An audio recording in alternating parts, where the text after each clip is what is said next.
We are here again tonight to recognize business leaders who have directly impacted Indiana County. We went back through history, conducting extensive research as well as submissions from chamber members to develop a pool of deserving nominees. Tonight, we will induct the third class into the Business Hall of Fame. The third class is Dr. Willis E. Pratt, the 16th and final president of Indiana State Teachers College and the first president of IUP. Cecil Spatafor, Colonial Motor Mart and Meadow Lane Golf Course. E. James Tremarky, Jr., the first president and CEO of First Commonwealth Financial Corporation.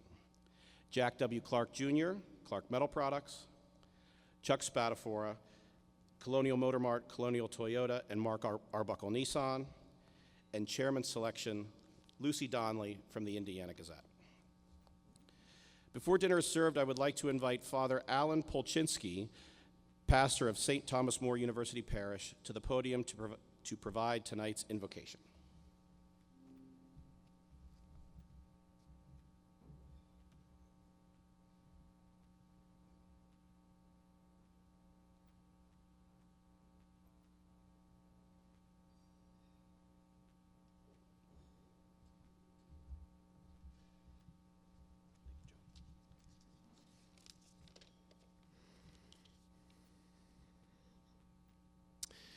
Let's all take a moment to recollect ourselves in the presence of God.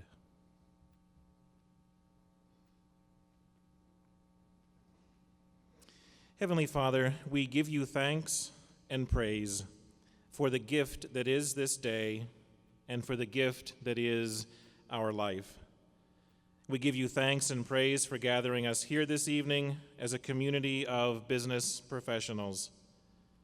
And we give you thanks and praise for the many ways that you have blessed us all with very unique gifts and talents and abilities. In a particular way, we give you thanks and praise for the newest inductees into the Indiana County Business Hall of Fame. Thank you for granting to them and to all business professionals the courage to follow your call to be of service to others. May we always have the humility to lead by example, the valor to employ fair labor practices, and the ability to pay a just wage. May we always use our resources wisely and make decisions that promote the common good. May we always realize that we build upon the hard work and toil of those that have gone before us. And may we be good stewards of what we have been given for the next generation. Risen Lord, bless our time together here tonight. May friendships be renewed, old wounds be healed, and joy and laughter be shared by all. Bless the food that we are about to receive. Bless all those who have brought it to these tables, and bless all who will clean up after us. Let us also remember those who go without this night. May their needs be met by a caring and compassionate community. Holy Spirit, may all who visit us here in Indiana always leave with a sense of peace and tranquility, knowing that they have encountered something and someone very special, our businesses, their owners, and their employees. We make this prayer in the name of Jesus, who lives and reigns with you in the Holy Spirit, one God, forever and ever.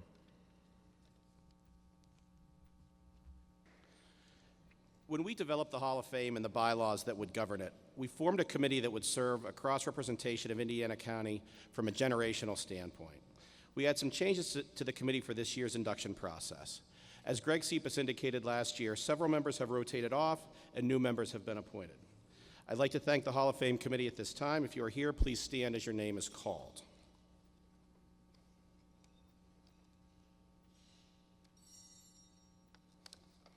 Chuck Spatafor, Mike Donnelly, Bob Marcus, Jim Wiley, John Busavicki, Greg Cepas, Bob Kane, and Jim Struzzi.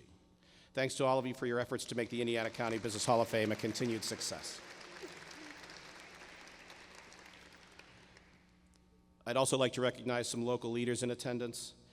IUP President Dr. Michael Driscoll, State Senator Don White, County Commissioner Rod Ruddick, Greg Van Horn from the Indiana County Tourist Bureau, Byron Stauffer, Executive Director of the Indiana County Office of Planning and Development, Jim Wiley, President of the Indiana County Development Corporation, Ron Noko from Congressman Bill Schuster's office.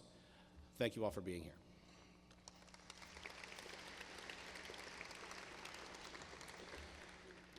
As we celebrate past and present business and community leaders, I also wanted to recognize some future leaders here with us tonight. At table 23, courtesy of Palladio, FBLA and Young Athena students are in attendance with us tonight. If you could, please stand up, folks.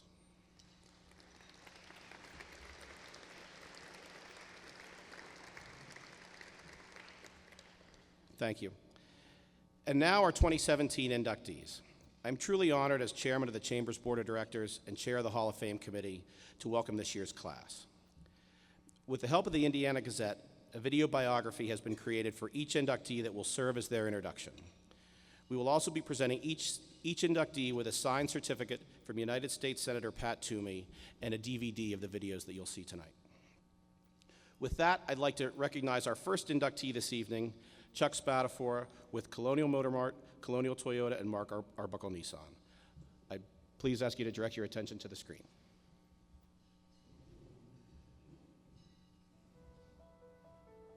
Charles Chuck Spadafor led the expansion of the family-owned Colonial Motor Mart auto dealership in Indiana to include a Toyota franchise on West Philadelphia Street and the Mark Arbuckle Nissan outlet on Philadelphia Street. This quintupled the company's workforce under his leadership. Chuck has been a resident of Indiana County since 1946. After graduation from Indiana Senior High School, he attended the U.S. Naval Academy, then enlisted in the U.S. Marine Corps and won awards for his service in combat in Vietnam. He returned to Indiana in 1973 and joined the family business, originally the General Motors franchise for Oldsmobile and Cadillac lines, and ultimately the Mazda and Mitsubishi franchises. Once an employer of just 18 people, Colonial's 3 outlets today have a combined staff of 90 people. Following his father, Colonial Motor Mart founder Cecil Spadafor's lead, Chuck Spadafor tirelessly served the Indiana County community, advocating both for business growth and improving the quality of life for people. He served on the boards of directors of S&T Bank, the United Way, Spirit Life, and the Indiana County Chamber of Commerce. During a term as the chairman of the Chamber Board, Spadafor led the campaign for Indiana County's selection as the site for State Correctional Institution Pine Grove. He lobbied for the widening of Route 119 to 4 lanes from Homer City to Route 22. He recruited Quintech to locate in Indiana County and worked for development of the corporate campus industrial park east of Blairsville. Spadafor now is active in the St. Vincent de Paul Society, the ICAP Circles Initiative, the School to Work program, the Teen Center Trust Fund, the Indiana Strategic Planning Committee, and the Rotary Club. He launched a reading tutoring program in 5 area school districts and serves on scholarship committees and boards for the U.S. Naval Academy Foundation and the Marine Corps Heritage Foundation. Spadafor's honors include the Civic Leader of the Year and the Athena Award. With others in Colonial's family ownership, he has shared in the University of Pittsburgh Katz School of Business Family Business of the Year Award, the IUP Center for Family Business Distinguished Family Business Honor, and tonight, with his late father, induction into the Indiana County Business Hall of Fame.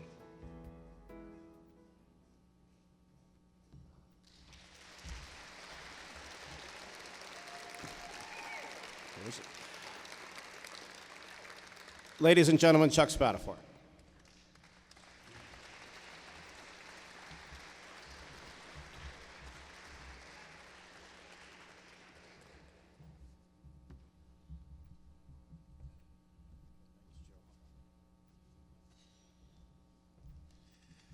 Well, thank you, Joe. Before I start, I thought I'd share something with you. I was sitting down at the table, and my friend who's sitting across from me mentioned he thought was sticking in my ear that looked like a suppository. So I reached up and pulled it out, and I'll be doggone, he was right. And so I told him, I didn't know what to say, so I said, I guess I know where I better look for my hearing aid.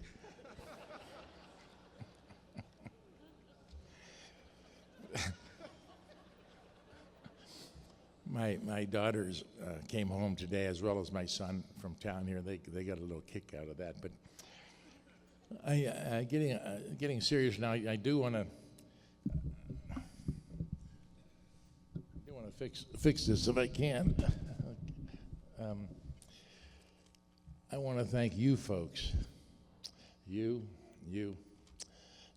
all of you, for all of your volunteer efforts. To me, this is about all of us.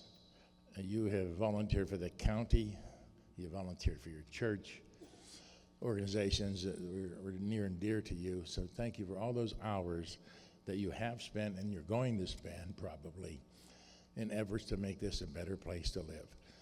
So this is, as far as I'm concerned, for all of us. And thank you for coming tonight. It's kind of special to see this many folks turn out for the 6 of us who are getting inducted that are being recognized. And hopefully every one of you have already had or will have your day up here and be recognized too, because this county is too small. It takes all of us to make something happen. I like to say it's we, not me, that's making things happen here. And just as Mr. Sam Walton said, individuals don't win, teams win. And I think that's what we have here in this community. Our legislatures, our commissioners are happy with each other, and we're happy to see that, of course. And it's a tough time in Western PA, but nobody's giving up around here. And you drive down the main street and you see a lot of good, a lot of full storefronts and people struggling to fill up the next one that isn't full. So thank you all for your efforts in that regard. I was hoping I'd be up here after my father, but I'm not, so we'll just adjust a little bit. I'm very grateful that he has been recognized, much more than grateful that I have been, but certainly for both of us. But as many of you know, he was quite a guy. He was a group of 4 or 5 men who worked together. It wasn't just him. And they brought in several industries here, which I'm sure you'll have already read about or will hear about. I remember one came in from a postcard. One came in, I believe, on a phone survey when they called lots of different companies. And I don't know about the rest. I do remember that the Robert Shaw building, I probably saw half of the bricks being laid in that building because Dad went down there every day, and I was with him many of those trips. So I can remember that building one brick at a time. But the Lou McGills, the Mike Whites, the Lou Stevens, and so on, all these men worked as a team. There wasn't just Dad. There was all of them. And they brought a lot of industries and did some big things together. And he also did some little things. I can remember having dinner as a kid, and he'd get done a little bit before us some nights, and he'd jump up and grab the phone in the kitchen, and it went something like this. George Kroc from down at the manager of Robert Shaw. Hi, George. This is Cecil. George, I got this fella, good man. He got laid off in the mines. He's a good man. He's got a couple of nice kids and a nice wife. He needs a job, George.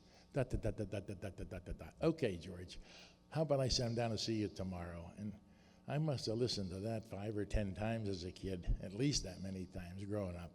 So he did big things as well as the little things.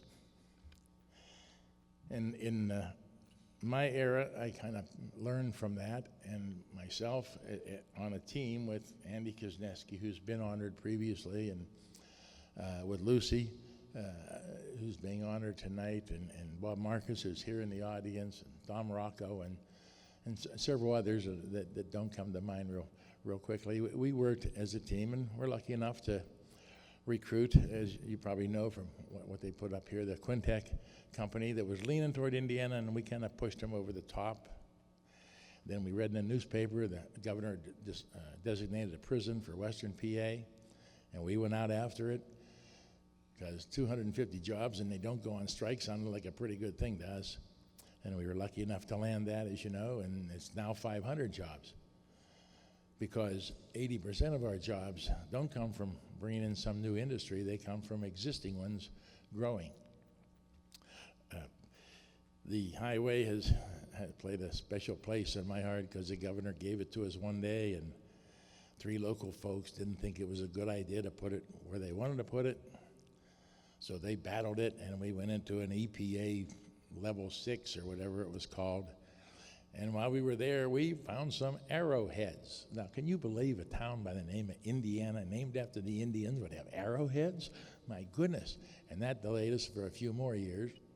But after 10 years, we finally got that road. We had to testify in front of the Transportation Commission on occasion. And before a couple of their meetings, Dana Henry and I, we wrote postcards 10 days in a row, trying to think of a new benefit of this road coming in. 10 different ones as an easy. And then they decided to postpone their meeting. And we had to do the same thing again. And I don't know if we came up with 10 fresh reasons, but we were, by the time they had their meeting, we were tired and we were glad that finally the road was going to go in. And most recently, this one kind of on my own, I guess, but jobs being near and dear to me, I heard about this thing called Spirit Life, which is about, as many of you know, drug and alcohol rehab. Well, that's important, but honestly, that didn't excite me. What excited me was 30 or 40 full-time jobs, going up to 100 full-time jobs if they accomplish what they're trying to. So I got involved, pretty heavily involved, and we landed that organization, not so much through my efforts, but I maybe greased the skids here and there for them. And they do have 30 full-time employees and about 10 part-time, and they're going to double, hopefully this year, double their beds, and that'll increase the number of employees, and the plan is to go to 100 by the time they get everything the way they want. So again, we get 80% of our growth through the existing businesses, and that now is one of our existing businesses. So I'm here to accept this for all those folks that worked with me somewhere along the way, either in charge of me or I in charge of them, whichever.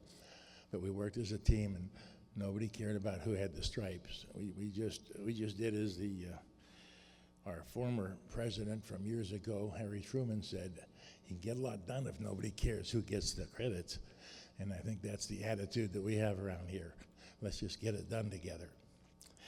So for them and for myself, I thank you.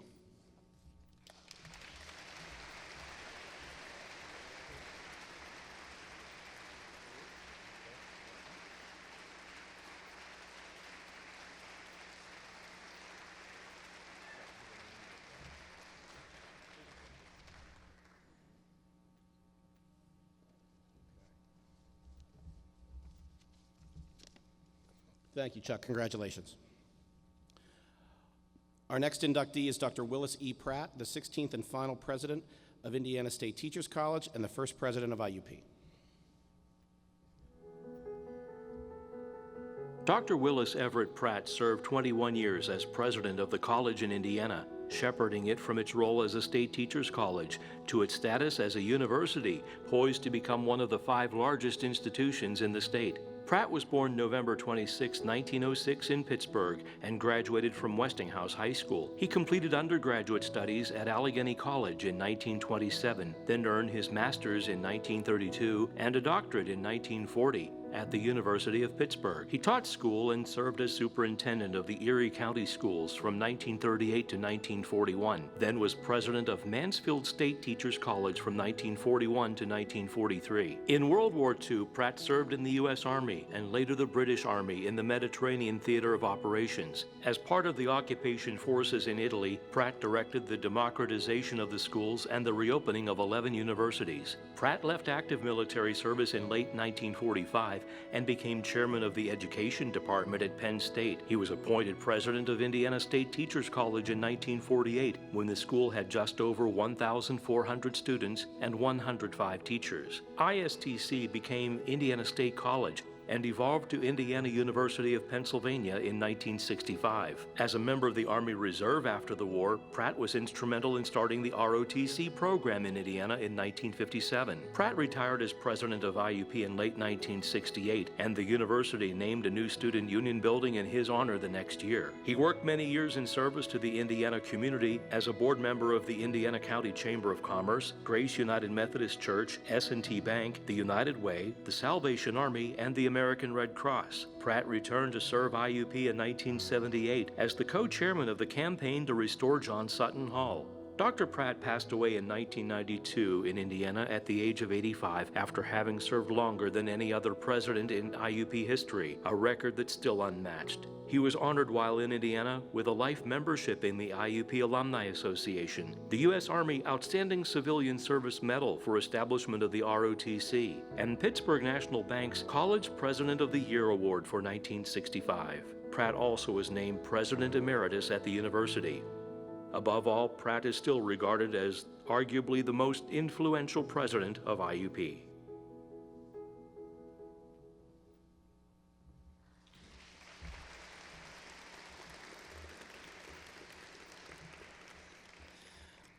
This is pretty cool. I'd like to invite Dr. Pratt's granddaughter, Sharon Fennell, to the stage to accept the induction on his behalf.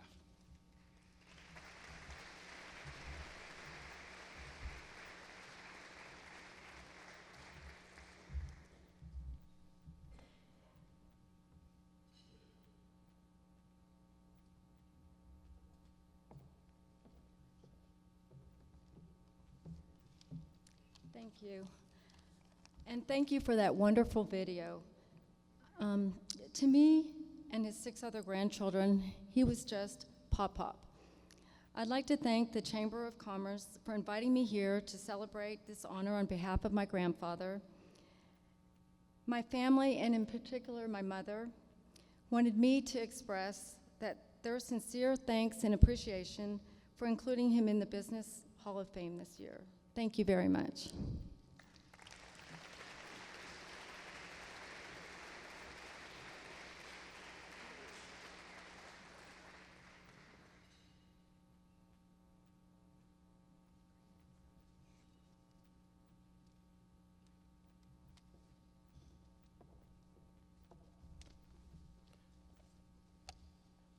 Our third inductee of the night is Cecil Spatafor of Colonial Motor Mart and Meadowlane Golf Course.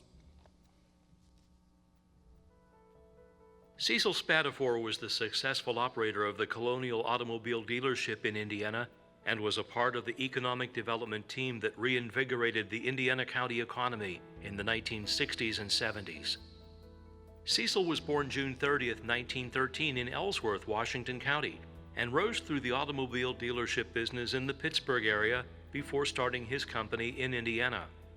He graduated from Penn State University and served in the U.S. Army during World War II. As the war years closed and General Motors Corporation looked for new markets to serve, the company offered Spatafor his choice of Western Pennsylvania communities to begin a new dealership. He selected Indiana and launched Colonial Motor Mart in 1946 as the area's first Oldsmobile and Cadillac franchise. Spatafor was driven not only to run a successful auto dealership, but to live in a thriving community. He was a leader of the campaign that brought Fisher Scientific Company, Campus Sportswear, Robert Shaw Controls, and Seasonal Industries to Indiana, the nucleus of the area's economy for years to come. Spatafor served twice as president of the Indiana County Chamber of Commerce and was named a director emeritus. Cecil died in 2006 at age 92. He and Ann, his wife of more than 60 years, had 4 children, Charles, William, Joanna, and Cecil Jr. Spatafor left a family business that is now under 3rd-generation leadership. It first transitioned to his son, Chuck, and now Cecil's eldest grandson, CJ, manages the dealership. That history of family ownership has not gone unrecognized. The University of Pittsburgh Katz School of Business presented the Family Business of the Year Award to Spatafor in 1999, and the IUP Center for Family Business honored him with the Distinguished Family Business Award in 2002. Both universities confer the awards to recognize outstanding family businesses and to celebrate the success of families in business and the benefits they bring to their communities, region, and nation. In addition to starting Colonial Motor Mart, Spatafor also owned Meadowlane Golf Course. He served the community in many ways as a member of the Indiana Lions Club and co-founder of Indiana High School Football Boosters. He established the first football scholarship through the Foundation for IUP, and the Cecil Spatafor IUP Invitational Golf Tournament was named in his honor. Cecil was best known among friends and associates for his commitments to community, church, and family, and was remembered by his son Chuck after his passing. I thank you for teaching us by example on how to respect the little guy as well as the big guy, on how to treat people with fairness and consistency, and how to give back to the community and church. I also thank you for teaching us to care about our brothers and sisters and what you meant by, "It is nice to be nice."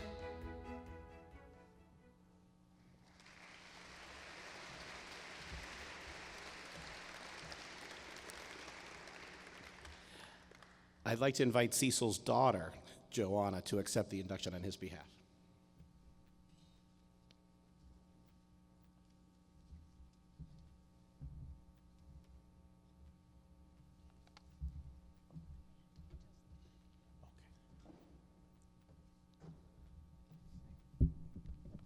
How did Chuck do this? Need help?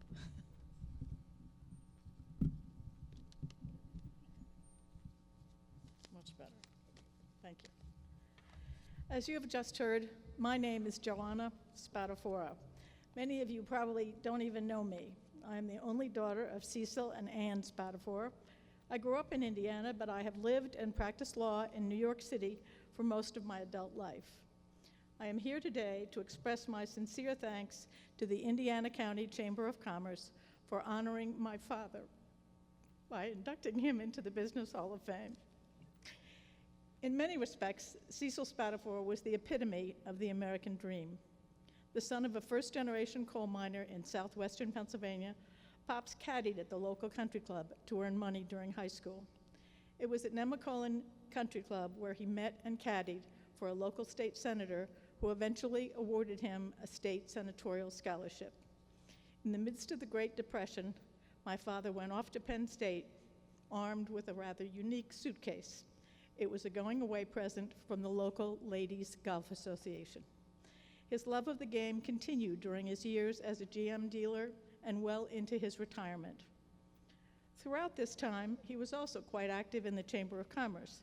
In fact, when he was president of the Chamber in 1953, and I was just a pup in grammar school, it seemed to me that he was working so hard on Chamber matters that for a time I actually thought he had stopped being a car dealer and was working for the Chamber on a full-time basis.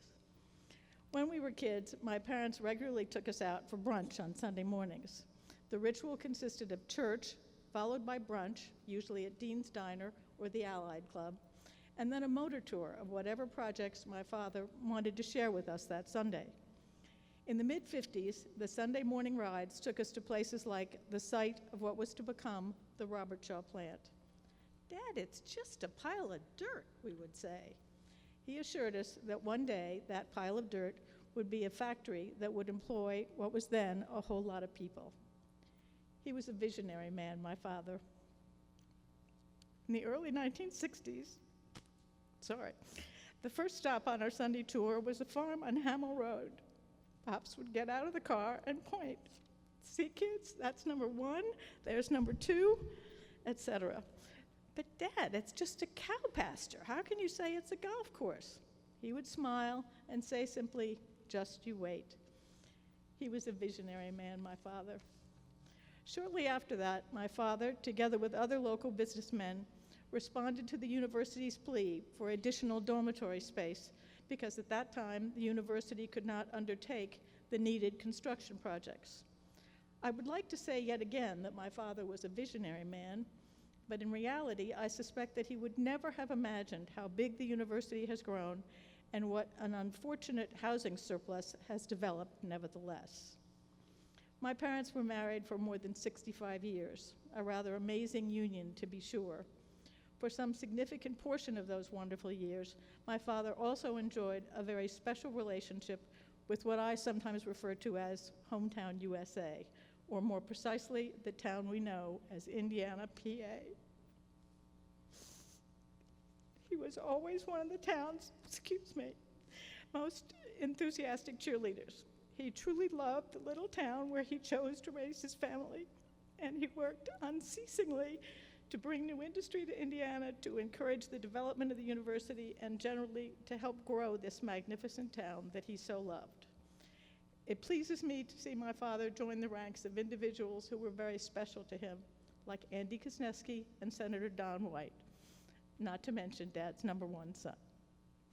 Once again, I thank the Chamber for inducting my father, Cecil Spadafore, into the Business Hall of Fame. I enthusiastically share your belief that he is most deserving of this honor. Thank you.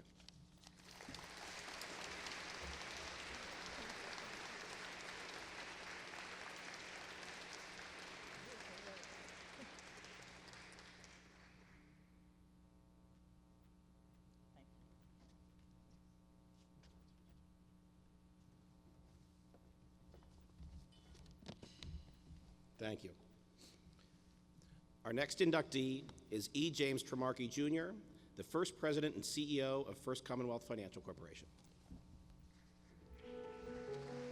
E. James Tremarky was the longtime leader of First Commonwealth Bank and its predecessor, National Bank of the Commonwealth, and was an influential figure for many years in the Democratic Party in Indiana County. Jim Tremarky was born July 4, 1922 in Indiana, graduated from Indiana High School, and earned a degree at Penn State in 1943. He went on to attend Midshipman School at Notre Dame, was commissioned as an ensign in the U.S. Navy, and was promoted to lieutenant junior grade and served more than 3 years in the South Pacific during and after World War II. Mr. Tremarky was named chairman of the Indiana County Democratic Party in 1948 at age 26 and led the county committee for 18 years. The party grew in voter registration in a then Republican stronghold, and its candidates were upset winners for county commissioner and other offices under his leadership. Tremarky was a delegate to the Democratic presidential nominating conventions in 1952 and 1956, and he coordinated the Democratic candidate John Kennedy campaign visit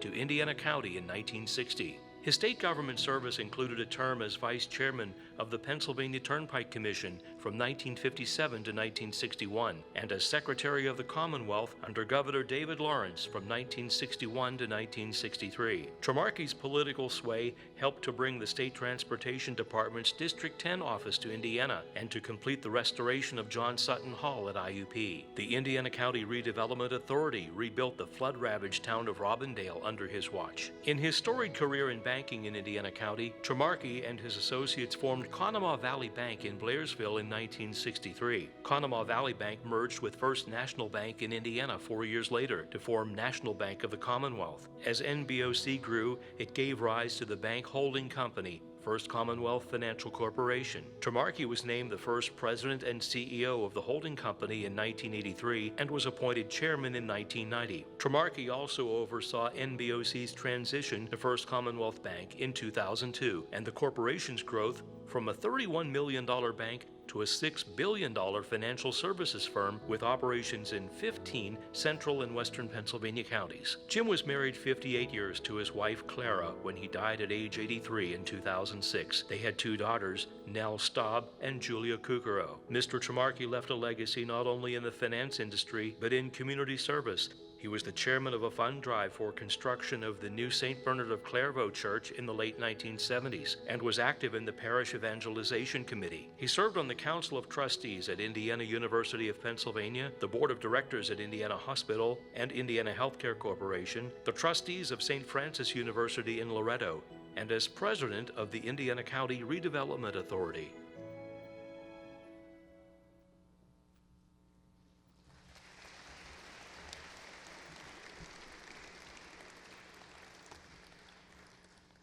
I'd like to invite Jim's daughter, Julia, up to the stage to accept the award on his behalf.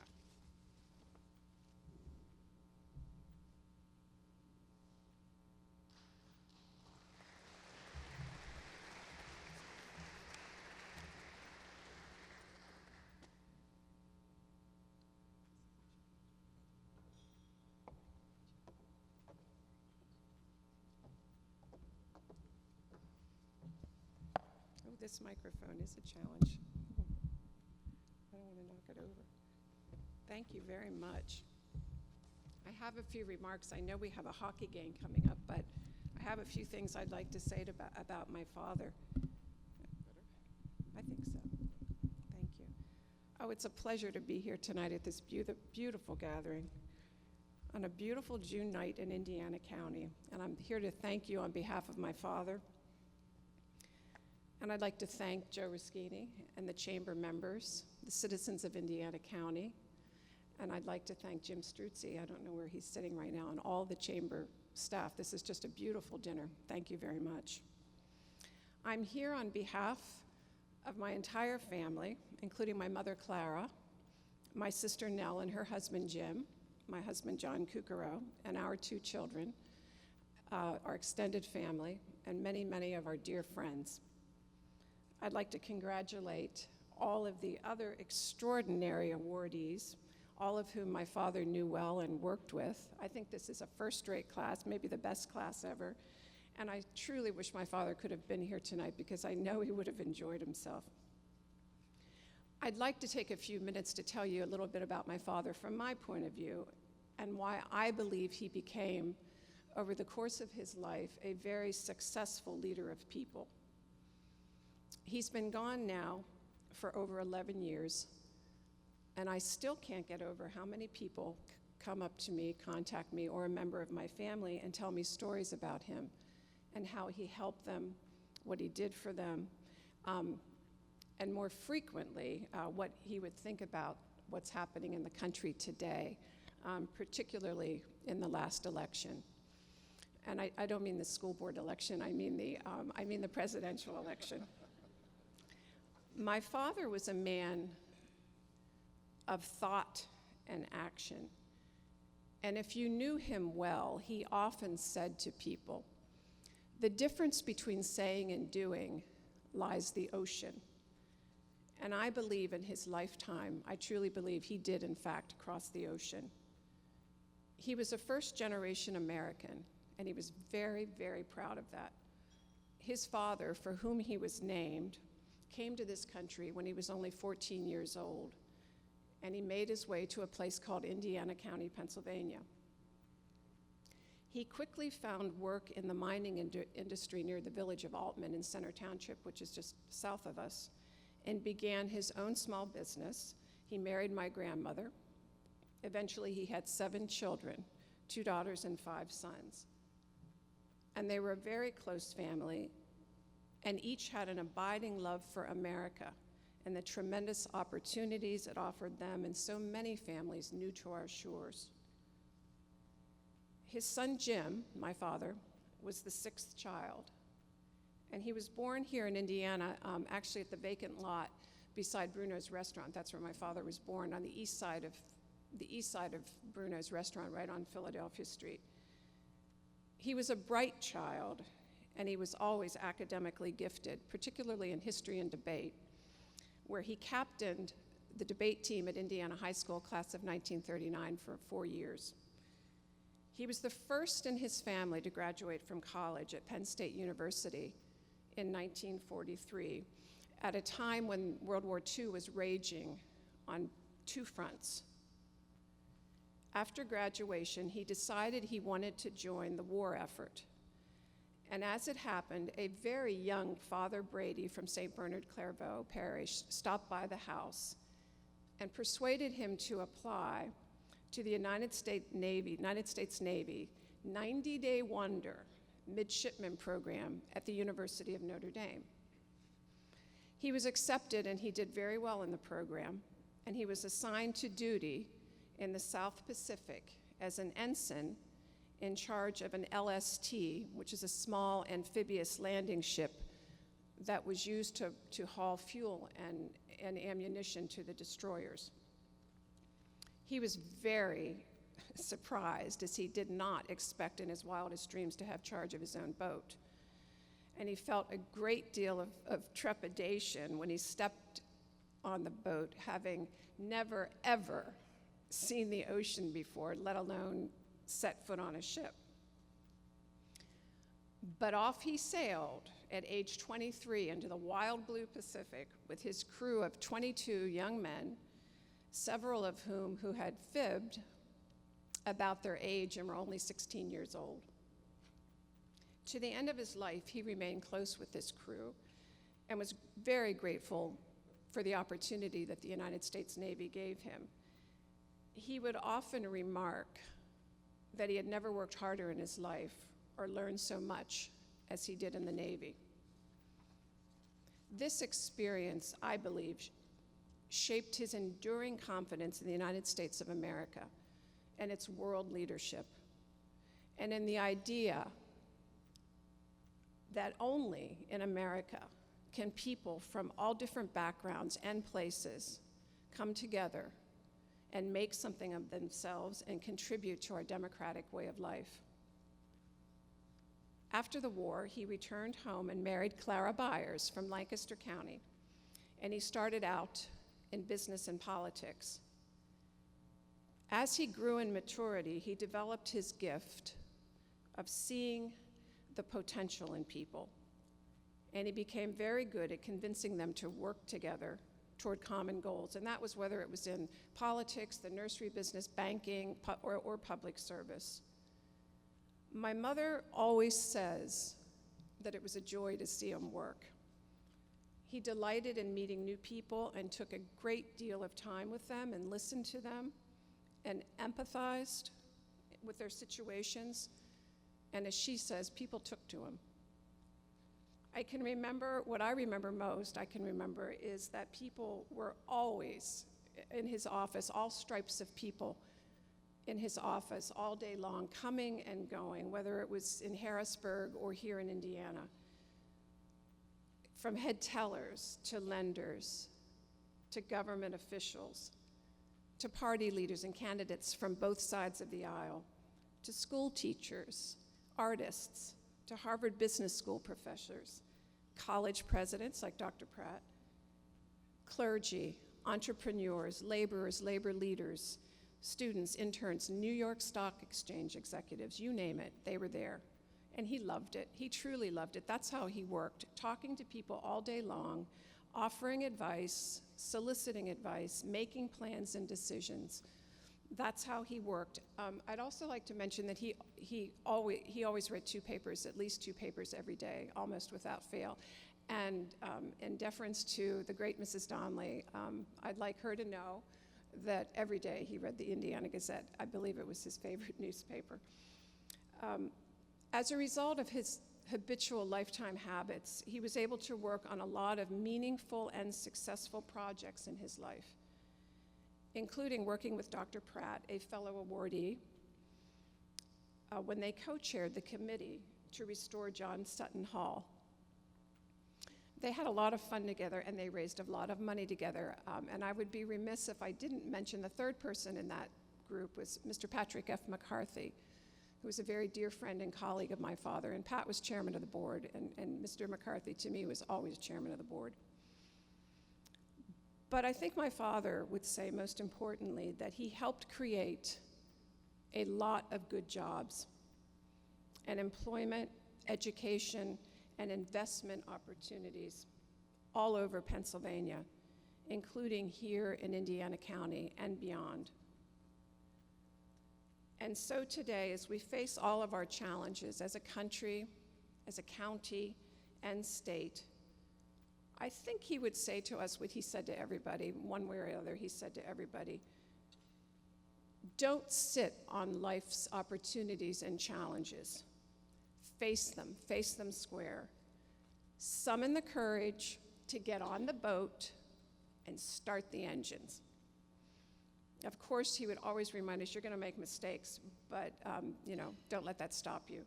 The important thing is to believe in yourself and keep moving forward.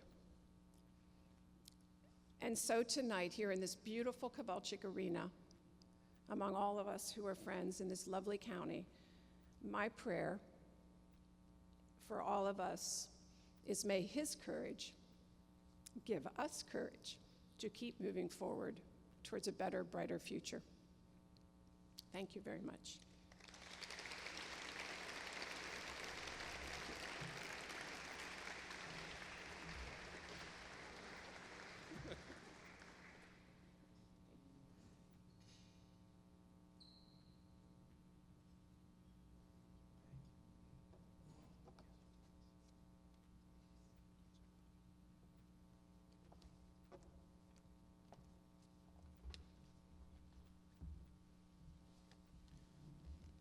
Thank you, Julia.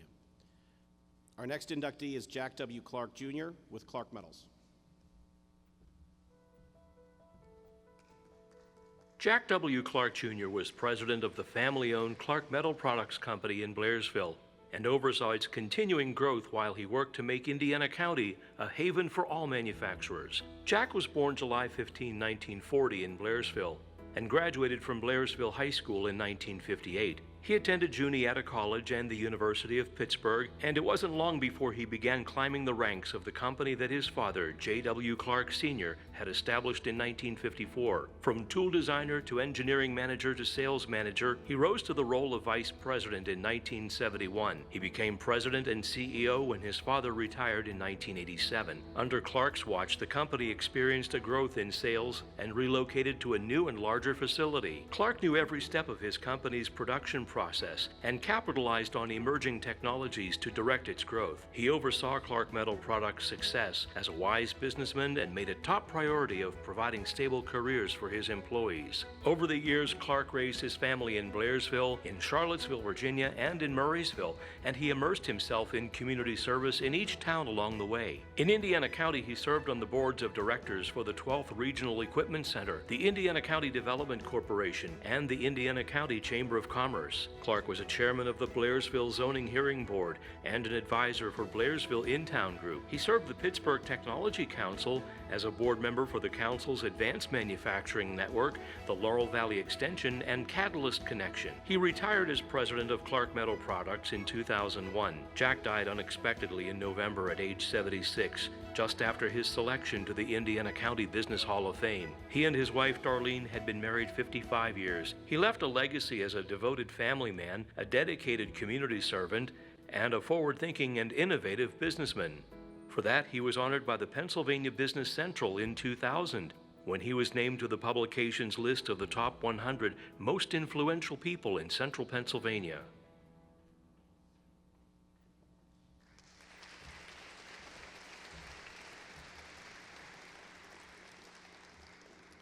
I'd like to invite Jack's son, Rob, to the stage to accept the award on his behalf.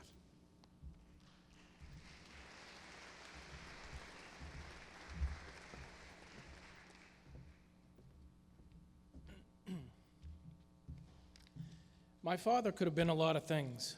Most of you know him as the CEO of Clark Metal Products and the civic leader who sat on various boards and committees for Indiana County. But he was also a musician, an artist, a carpenter, a model railroad buff, an engineer, a tool and die maker, a historian, a genealogist, a bit of a comic, and folklore has it he was a pretty decent athlete back in the day. In fact, when he started out, he knew nothing about business, but tonight he's being inducted into the Indiana County Business Hall of Fame. He didn't earn this honor for his accounting savvy or his prowess of mergers and acquisitions. He earned it because he was passionate about two things: people and his community. My dad wasn't the typical people person. He wasn't an extrovert or overly personable or gregarious, but he was incredibly sincere and caring. All you needed to do was spend 5 minutes with Jack Clark and you knew him.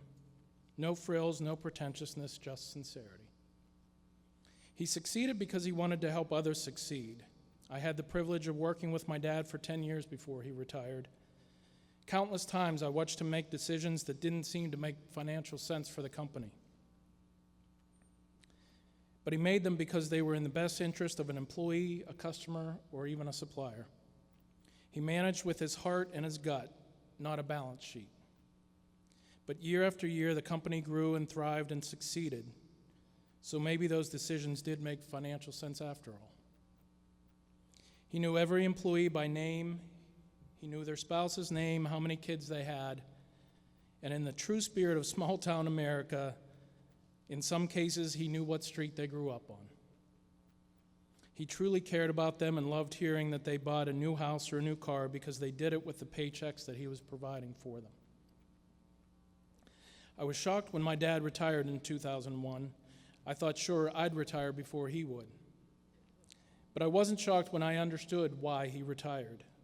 In the previous few years, he had become very active in the economic development of Indiana County. He knew he'd built a solid team at Clark Metal, so he turned his focus to his community. He wanted to give back to the hometown that he loved. He wanted to see Blairsville and all of the small towns around it succeed. He sat on more boards and committees than I can even remember. And he got a lot done. Highways and industrial parks were built, new businesses started and grew, and new schools were built. Eventually, family called and uprooted my father from Blairsville. Nothing came before family, absolutely nothing. But even after living in Charlottesville, Virginia for 10 years, he would call me and say, "Your mom and I are coming home next weekend," when they'd come to visit my wife and I when we lived in Blairsville. The homepage on his computer was www.indianagazette.com. No lie. And he knew more about our neighbors than Tracy and I did. That's no lie either. He always had a deep connection to Indiana County. My dad would be extremely proud of this honor tonight. It will be a big part of the legacy that he's left to all of us, and it validates all of those gut decisions. On behalf of the entire Clark family, thank you very much.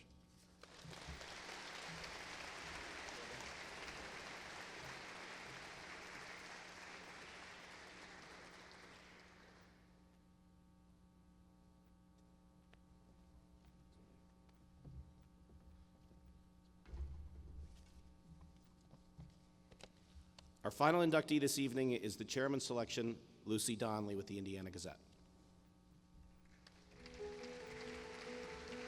Lucy Ray Donnelly, well-known co-publisher and president of the Indiana Printing and Publishing Company, influenced many improvements to downtown Indiana and was a pillar of the Indiana County community. In 1986, Lucy, along with her husband Joseph L. Donnelly and their 3 children, Hasty D. Kinter, Michael J. Donnelly, and Stacy D. Gottfredson, bought the Ray family shares in the company and became the sole owners of the Indiana Gazette. Lucy was born November 29, 1925 in Indiana. She graduated in 1943 from Indiana High School and attended Bucknell University, New York University, and Indiana University of Pennsylvania. She worked for the Associated Press and Look magazine in New York City before she became part owner of the Palm Beach News Service in Florida. In 1950, she began her career at the Indiana Gazette under her father's guidance and grew her skills in all facets of newspaper management and production.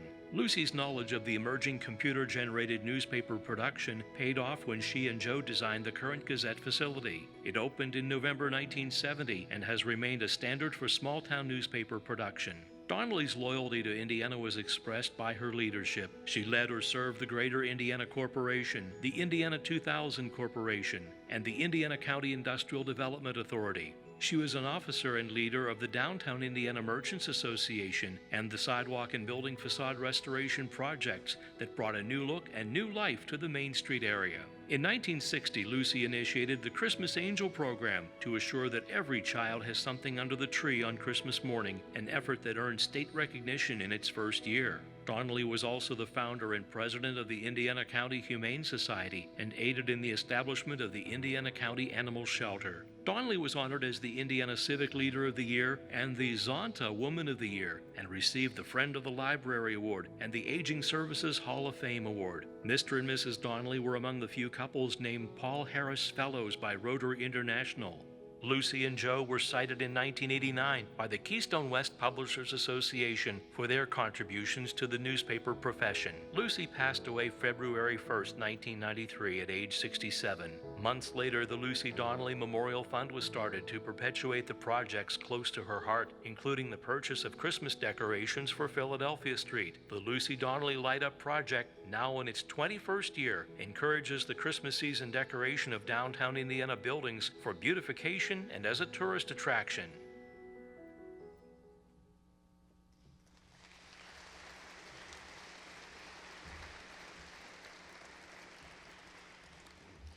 I'd like to invite Mike Donnelly to the stage to accept the award on Lucy's behalf.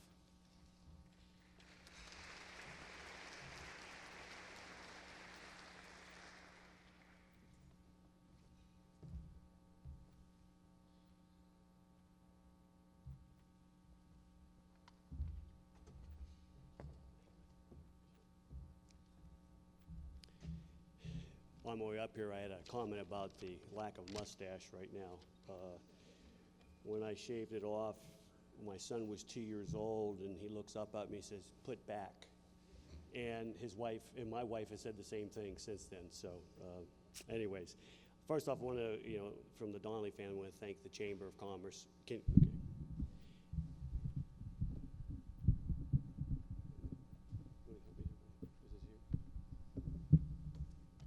This has been the most mangled phone system I think we've ever had here. You're really good at this. Yeah. I wish you weren't last. Yeah. Yeah. Things don't work out in the insurance business. You got a future. Yeah. So anyways, the Donnelly family wants to thank the Chamber of Commerce for recognizing Mom tonight. But as you also saw in those videos and those pictures, there was another person in there all the time, and that was my dad. And they were a terrific duo together, both at home and at the office. But we also, we want to say thank you from the Donnellys, the Kinters, and the Goffredson family for this honor. I also want to congratulate the other folks that were honored tonight. Bob Marcus, Chuck Spatafor, and I are on the nominating committee because we know or knew most of these people have unfortunately passed before us. And all great people. And I looked at the list, and I didn't know Dr. Pratt very well, but my dad did. He worked very tirelessly with him on the conversion of the state school over to the university. But I knew Cecil very well. He was the one that really gave me the passion of the game of golf back when I was 10 years old. And I'll never forget him for that. Jim Tremarchi and I share an alma mater together at Notre Dame, and I've knew him, and what a great gentleman he was. And I shared quite a few rides with Julia over the years, going to and back from Notre Dame at 55 miles an hour because we couldn't afford a speeding ticket. When Jack Clark did retire, I was fortunate enough to be involved in economic development at the time. And what a hard-working gentleman he was, Rob, and he was a true gentleman. We really enjoyed his efforts, and there was a lot done during that time and a lot to be proud of at that time. And Chuck Spatafor, I've known for quite a long period of time as well. We've exchanged a few barbs on the golf course on occasion, and but if you saw what he did, and I've had a chance to seeing it in the front row seat, he was a great model for the community, and we need more people like Chuck. But on to my mom. As you guys may have seen in the easels out there, Mom was a sort of a jack of all trades at the office, and society editor. She got involved in a lot of production issues. This is back in the 50s and 60s. She was a photographer. She even took shots for the paper when she was publisher. And one day in the old building, and most of you may not remember the old building, but it was quite a dump. Glad we got to the new building. But she was in the back cleaning up, just the end of the day's work, and she had a broom in her hand cleaning away, and she had an interview. And so they bring the young lady back, happened to be, some of you may know her, Donna Reethy, but they bring Donna back. She's just young, just out of high school, has no idea what's going on. And my mom sits on a stool, puts down the broom, and she starts interviewing Donna. And so anyways, Donna goes home, and her mother asks her how the interview go. She says, "I think I was hired by the cleaning lady." But that's how Mom operated. That was her style. She was able to connect with just about anybody that was out there, and had a marvelous way about her. But also, she was a real trailblazer. She was really one of the first females in a predominantly male industry, in the newspaper industry. And she didn't take a backseat very often to anybody, and she did a great job in leading this newspaper over the years. She also had the chance. In '69, those of us remember Urban Renewal. We got punched out of where we were, and the space that is sitting between the new courthouse and the community center, we were in that space and operating That's the size of our space, and we had enough room to drive trucks from Philadelphia Street back. So that was the size of our operation back then. But it really was a blessing because we were able to, Mom and Dad were able to design a very well workflowed environment that really was the envy of the industry at that point in time. And we had lots of folks come in and look at how they had bolted this thing together, and they really did a marvelous job. So in 1970, when we opened, it was November 7th when we opened, they brought my grandfather up, and he had health problems, hadn't been in the building or anything like that. And in fact, I do believe this is the only time he was at the building, was at the grand opening. And they bring him up, and between, if you've been there, between the parking lot and the front door, they had to explain to my grandfather at that point in time that they did not bring the old press over from the old building, which my grandfather said, of course, was going to happen. They didn't tell him, and they had to explain that to him as he was coming up the walk. Now, the good news about that strategy is there was a whole lot of people in the building, so my grandfather did not get a chance to kill my mom at that point in time. But that was some interesting talk as time went on.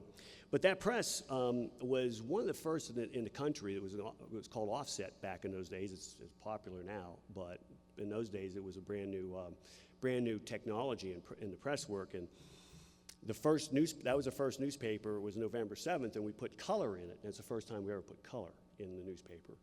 22 and a half hours later, we're putting out the last paper for that newspaper. We almost became a weekly that day. And unfortunately, everybody in the building they're up, and they had to put the next day's paper on before they had a chance to go home. But that press has stood the test of time. We're still printing on it today. The other thing that she was very good, her specialty was production. And that's where, quite honestly, the special sauce was made back in those days, because there was a lot of different systems out there. And every system that she brought to the table just kept us at the lead of technology back in those days. And, when you're a newspaper of small size, and you're also independently owned, you don't have the resources necessarily to see and know and do everything. But she was always on target, always on top of things, and had the best of the best for everything. She also had a great vision back in those days, because those were good days in the newspaper, not so much like today. But they were really good days. But she also had the vision of knowing that, we've got a lot of great people, and we've got a lot of capacity that sits still and only runs an hour and a half a day. And so she made the determination we were going to get in the commercial printing business, and we started doing that, and that's really been a great savings for us, because it's a nice diversification for us as well. And we're not the size of Jake, and Jake's done a great job in his business, the Krebs family, but we really carved out a nice niche and got in it before most other newspapers did. So we were able to get ahead of things and get our processes down real well. Today, we now work with companies and universities from Alabama to Georgia to Maine to Illinois. So it's a great legacy that Lucy provided us. The other thing that was the culmination, as far as some of the things that she did at the paper itself, was the Sunday newspaper. That was huge. In fact, one of the photographs that are up here is of the Sunday newspaper. That's me with the bad mustache, by the way. That was the Sunday newspaper. It was really, in fact, it brought tears to my mom's eyes when we started rolling that newspaper off, because it was the completion of 7 days now, and so on. And we did this because, if those of you remember, the 2 newspapers in the Pittsburgh market had gone on strike, and they were on strike for 8 months. And so it gave us a great opportunity to fill it, and fill it we did. But I think in December of 1986 really was the realization of Mom's lifelong dream, and that was to bring the ownership of the newspaper back under the Donnelly and Ray umbrella. And so back on December 16th, not that I remember it very well, but we were able to do that and meet Mom's lifelong dream, and to keep the newspaper in the family. They certainly at that point in time had an opportunity to get out and sort of rest on the laurels, but Mom's answer was, what would I do? And what would happen with the people that we have here? And what about the community? And so at age 60 and 61, they jumped in deep and went at it very strong and very hard. Mom really had a seemingly an infinite amount of love for the community, for the business, and for her family. She and Joe were a dynamic duo, not only in the office, but also created a great sense of family that was incredible. She would have been proud of Hasty's son-in-law and daughter coming back to town, Matt and Katie Jackson. Matt is now our 4th generation that's getting involved in the newspaper industry, which is setting some kind of record, I think, somewhere. But so Matt's come back to take over, but Matt, be patient. I'm not done quite yet, okay? All right. And look, I want to thank you again for this terrific honor from Mom, for our family, bringing us together, and go Pens.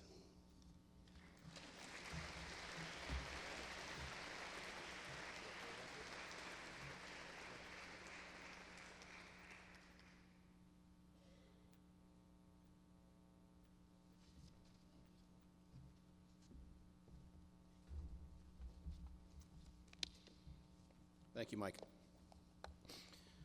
I'd like to extend congratulations again to all of our inductees and their families.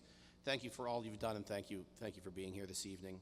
Before we move out to the lobby for dessert and the unveiling of the 2017 Indiana County Business Hall of Fame class, I'd like to recognize our sponsors and thank those who put so much into this event. Our principal sponsors are S&T Bank, First Commonwealth Bank, the Ruschini Group, and Palladio Investments. Our gold sponsors are Colonial Motor Mart and Indiana Gazette. Our silver sponsors are Diamond Medical Supply, Gibson Thomas Engineering, Cavalcha Corporation, NCDMM, Phoenix Spa and Salon, Highmark, and Stifler and McGraw and Associates. Our bronze sponsors are Comcast and Krebs United Publications, and our partner sponsors are Renda Broadcasting and WMUG. A special thank you to On Demand Energy for providing the beautiful keepsake glasses at your tables. Feel free to take them home. Kelly Cerebus from On Demand is here tonight, and again, she welcomes all of you to take those glasses home with you. There are a number of other congratulations in the program, so please take a look at that. Thanks again to the KCAC staff and Aramark for the service this evening. Special thanks to Chamber President Jim Struzzi and his hardworking staff, Jill Mountain, Annie Rizzo, Haley Mason, and our Chamber ambassadors. Thanks to the Indiana Gazette staff, in particularly Jim Nestor and Chauncey Ross for putting the videos together. Special thank you to Sakula Signs and Dylan Kane for their work on the Hall of Fame display, website, and video screen. I'd like to thank Marianne Lambrinos, Christine Napick, Chuck Martin, Sam Phillips, Mark Matthew, and Andrew Thompson from the KCAC for turning this around. A number of you were here last night for high school graduation, and it looks very different, so thank you all very much. Before we move to the lobby, if you look on the back of your program and you have a small colored dot, you have won the door prize for your table, which is the centerpiece. You're welcome to take it now or return after the unveiling and dessert. Thank you to our centerpiece sponsor, Larson Design Group. And with that, I would invite all of you out to the lobby for the unveiling and dessert. Thank you all for coming. Go Pens.